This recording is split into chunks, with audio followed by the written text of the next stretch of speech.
sens, les gars. Mandal, il arrive, boum, il sort son flingue. Et toi, Ahmed, t'as fait quoi?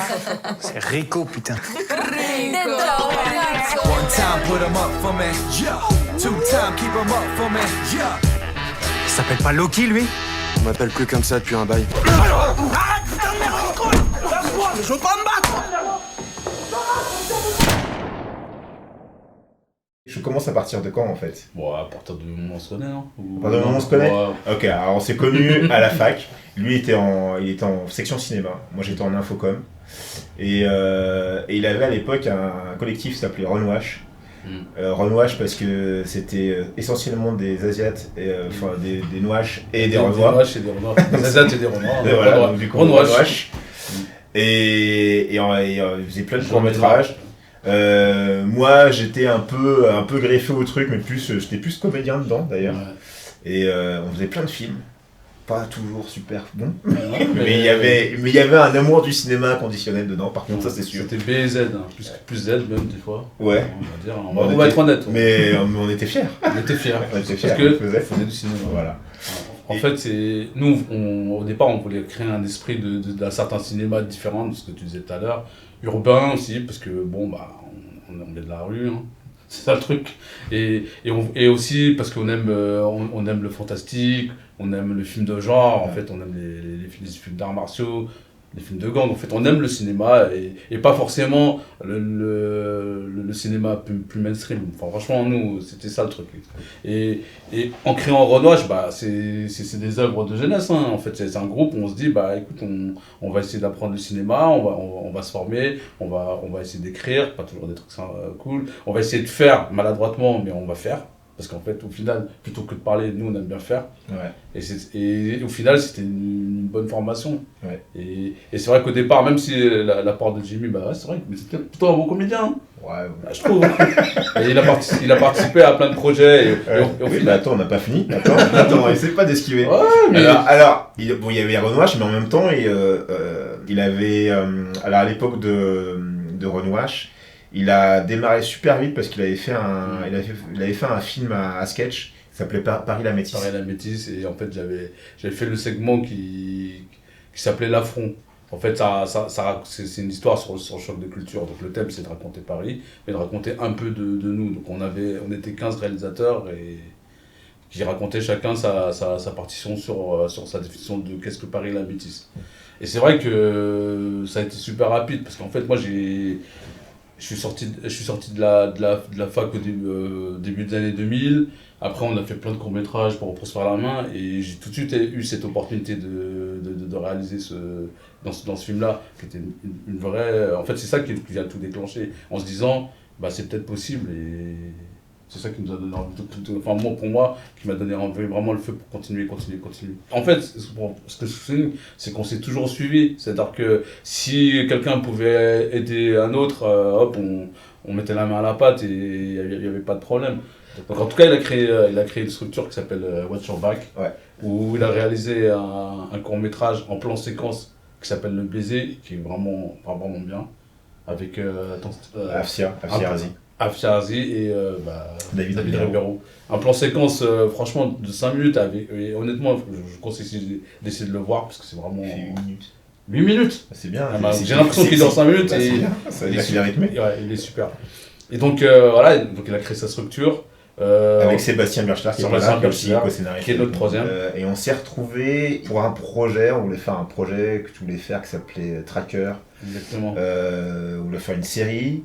Et après, assez rapidement, on s'est mis à l'écriture ensemble sur le projet de Rascal, qui s'appelait pas comme ça au départ, ça s'appelait Black Skin. On voulait faire une série. Finalement, ça s'est fini en film. On a fait le court-métrage. Et maintenant, on va faire aussi la série. Qui s'appelle Black Mamba. Ouais. Mais attends, il y a un truc quand même que je tiens quand même à dire par rapport à Runwash, mais en fait, ça m'a quand même... toute la bande en fait qu'il y avait avec... Il y avait une émulation. Moi, c'est ce qui m'a vachement, donné, quand tu disais de dire que c'était possible, moi, ça m'a vraiment donné l'envie de me dire, mais attends, vas-y, mais fonce en fait. Attends pas qu'on te dise, qu'on te donne la permission de faire. Si tu veux faire, tu fais. Et ça, merci. Parce que ça vient de Runwash, ça. Mais de rien. Voilà. Ça va, les négros? Vous aimez pas ça? Qu'on vous appelle négro. Pourtant, c'est ce que vous êtes pour notre douce France. Alors à l'origine, pardon Manu, à l'origine en fait je vais pas réaliser forcément, c'était pas vraiment prévu que je réalise les Rascals, c'est un premier film, c'est un film d'époque, il y a pas mal de scènes de baston, il y a pas mal d'enjeux. Et en mise en scène c'était assez périlleux en fait pour un producteur de se dire ok pour un premier film je vais filer ça à quelqu'un qui a jamais rien fait, parce qu'en fait il me faut un budget pour faire ce film. Et donc après, un jour, il me dit, bah viens, je vais manger avec lui. Et il me dit, bah en fait, tu vas faire Rascal. Je sais que tu as fait un court-métrage de baiser, mais il va en faire un autre court-métrage. Et donc moi, je dis, ok, bon coup, direct, j'ai envie de réaliser. Tu proposes de faire un film, on y va, quoi. Et en fait, l'histoire de Soldat Noir, c'est une histoire qu'on avait déjà. En fait, c'était vraiment l'histoire initiale qu'on voulait raconter tout au début du projet. Une histoire sur une bande de chasseurs de skins et comment on rentre dans la bande. Et donc, du coup, comme c'est pas ce qu'on raconte dans Rascal, on s'est dit, bah tiens, oui, on a un sujet de court-métrage à te soumettre. Et effectivement, au départ, ça devait servir d'argumentaire auprès des financiers. Sauf que il y a le Covid, les tournages sont retardés, et donc du coup, à un moment donné, on se rend compte on arrive plutôt fin 2020, on est censé tourner en 2021, et en fait, on a déjà les financements pour faire le film. Et donc du coup, Soldat Noir a juste servi à roder l'équipe, parce que l'équipe technique qui a travaillé sur le court-métrage s'est retrouvée à 90% à faire le long-métrage. Donc ça a été une espèce de répétition générale de comment en fait on pense et on filme les années 80 avec un petit budget pour le retransposer après sur Rascal, et ça a vraiment été hyper bien pour nous, parce que du coup il n'y a vraiment que 6 mois qui nous séparent du tournage de Soldat Noir et de Rascal. Ça a été très très rapide.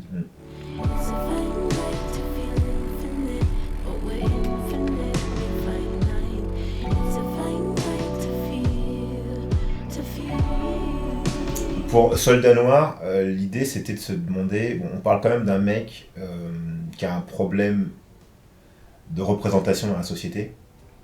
C'est un truc qui est quand même très personnel, que tout le monde n'a pas forcément vécu, selon qu'on fasse partie d'une minorité ou pas. Et donc notre préoccupation c'était de se dire comment on va pas laisser sur le palier des gens qui n'ont pas vécu ça, qui ne se sont même jamais posé la question. Et nous, le jeu c'était vraiment de donner de l'information qui soit toujours ambivalente, de se dire ok, j'ai ça, j'ai l'impression que c'est ça, mais en fait non. Peut-être que c'est ça, mais en fait non. Et ça tient jusqu'au bout du film. Et pour les Rascals, c'est différent parce qu'il y a, on peut le dire sans spoiler, qu'il y a une histoire de point de vue. La réflexion du film, c'était sur les points de vue, quoi. On a 2 points de vue hyper importants dans le film, et à l'écriture et au tournage, on s'est vraiment collé à ça. Le point de vue A, le point de vue B, et on épouse chacun point de vue de manière totale, radicale, en essayant d'enlever nous-mêmes ce qu'on pourrait avoir comme préjugés. Donc en fait, les 2 points de vue sont radicaux dans leur forme, parce qu'en fait, on épouse les choses sans censurer.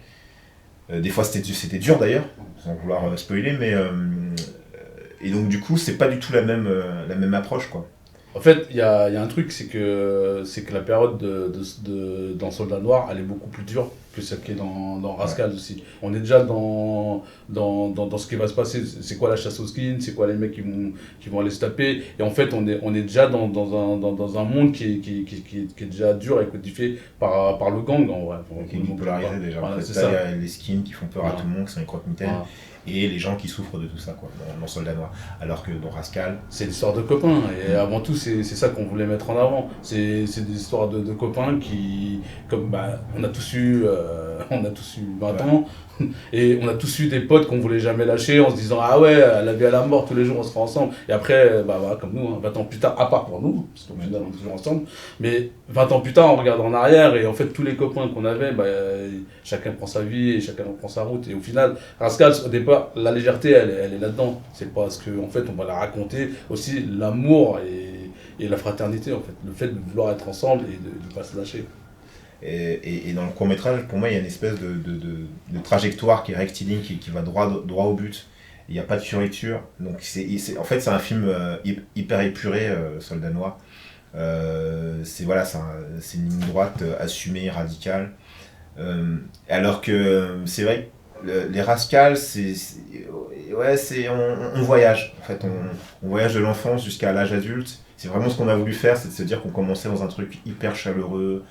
Comme l'enfance, quoi, quand on se rappelle de notre enfance, c'est hyper chaleureux, tout est cool. Même quand il nous arrive des bricoles, c'est un peu cool, quoi. Enfin, c'est pas aussi grave que ça l'est. Et après, on rentre, on voulait rentrer. Nous, on se disait à l'époque que c'est un coming of age où les Rascals vont rentrer dans l'âge adulte au forceps.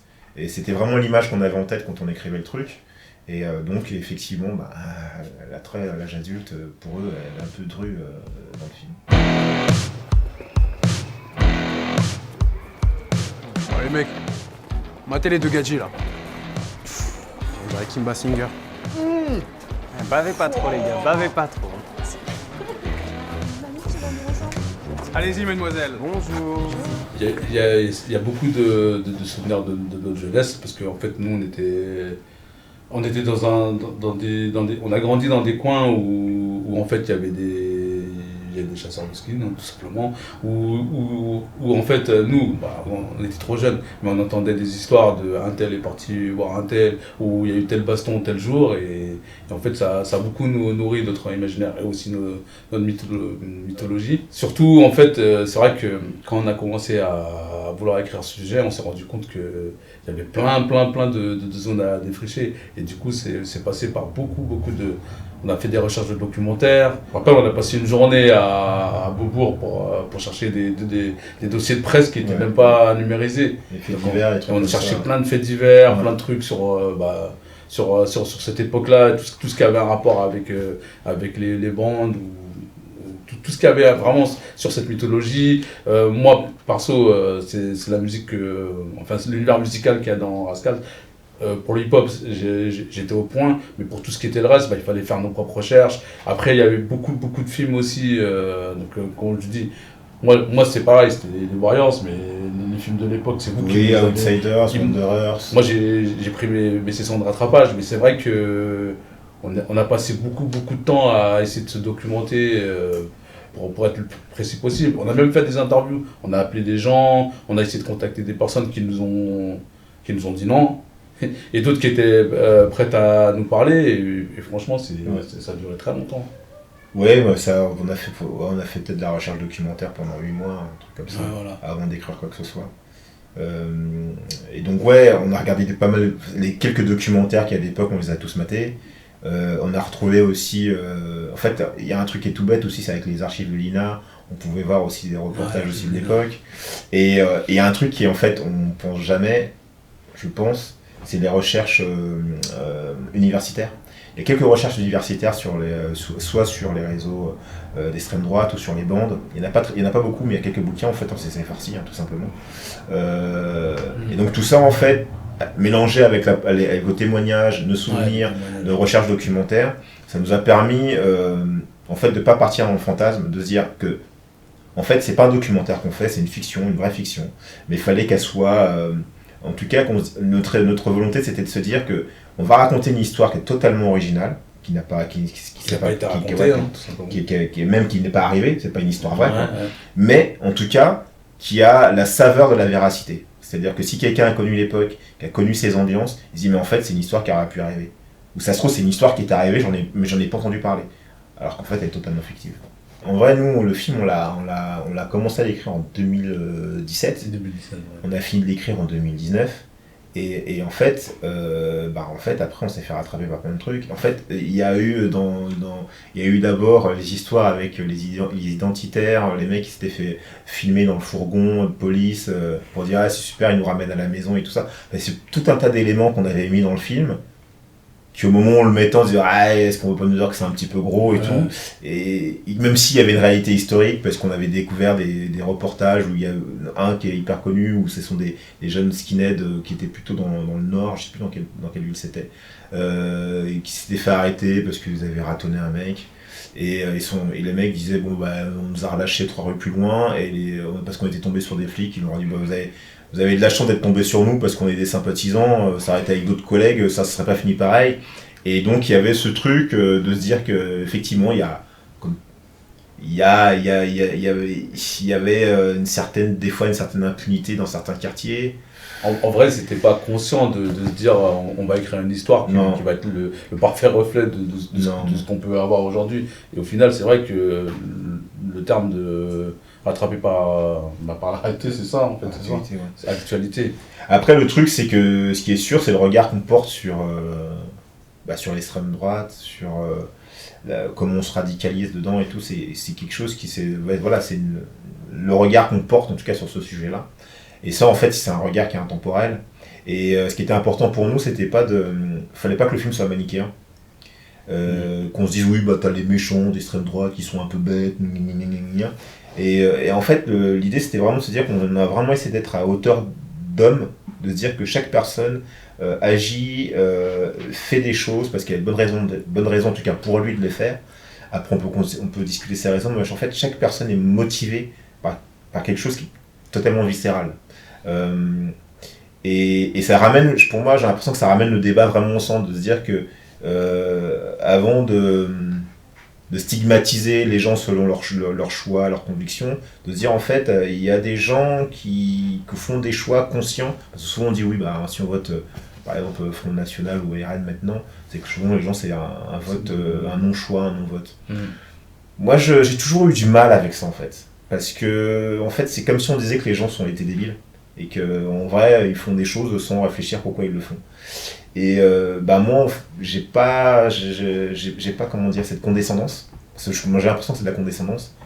Les gens en fait ils font les choses pour ce sont leurs choix. Alors leur choix des fois ça m'échappe pour qu'il y ait la logique, mais en tout cas il y a une logique derrière, c'est pas juste au petit bonheur la chance. Et ça se respecte en vrai. Et donc du coup c'était ça, se dire que faut qu'on revienne à hauteur d'homme et qu'on se dise ok, on est dans une société où chacun a ses convictions. Des fois des convictions avec lesquelles je suis pas totalement d'accord et tout, mais alors comment on fait maintenant pour vivre ensemble, parce que en attendant, si on vit pas ensemble, ça finit comme ça en fait. Ça finit dans la violence. Et est-ce que c'est ça qu'on veut pour nos sociétés ? Il a déconné, Ricochet, le disquaire. T'es sérieux là ? Ton facho de merde, il m'a explosé la gueule quand j'avais 11 piges. Tu te rappelles pas ? Ouais, mais c'est pas une raison. Il y avait écrit Rascal sur leur blouson.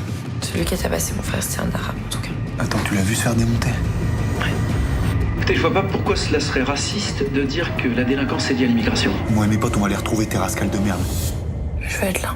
Tant qu'on se pose pas les bonnes questions, finalement, j'ai l'impression que c'est comme si on mettait la problématique dans un placard. On veut pas regarder le problème en face. Et nous, en fait, on a choisi de regarder en face, de montrer le visage du racisme, de la xénophobie, c'est pas beau, quoi. La violence, c'est pas beau. Et même quand on peut penser qu'elle est légitime, c'est pas beau, quoi. C'est quelque chose qui fait des dégâts. Et ça, en fait, il faut le regarder en face. Tant qu'on le regarde pas en face, en fait, on est dans la romance, dans ce qu'on veut, et on peut se raconter ce qu'on veut, mais la réalité, elle est pas rose, quoi. Et voilà, après, il faut juste...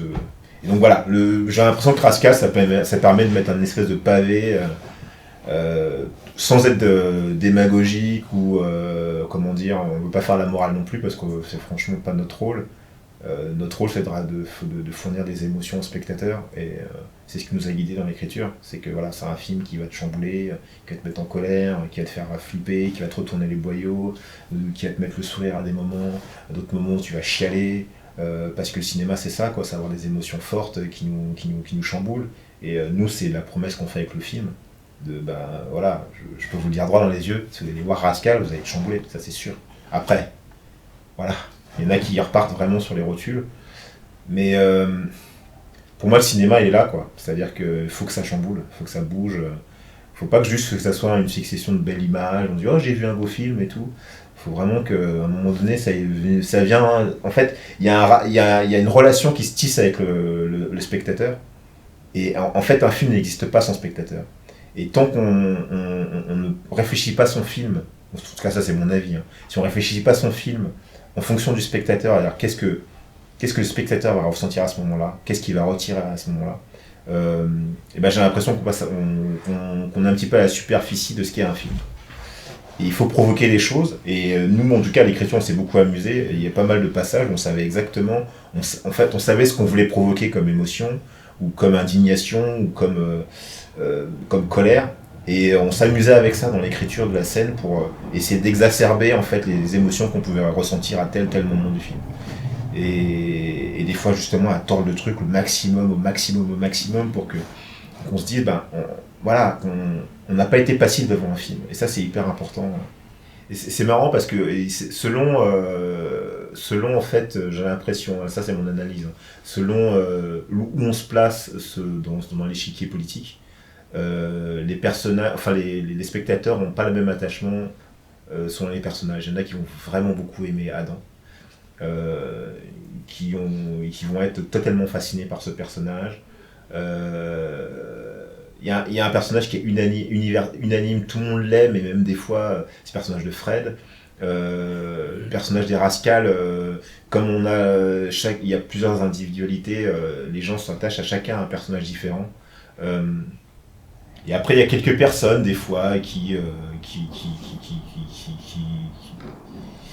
ont du mal avec le film parce que justement, il est trop éprouvant.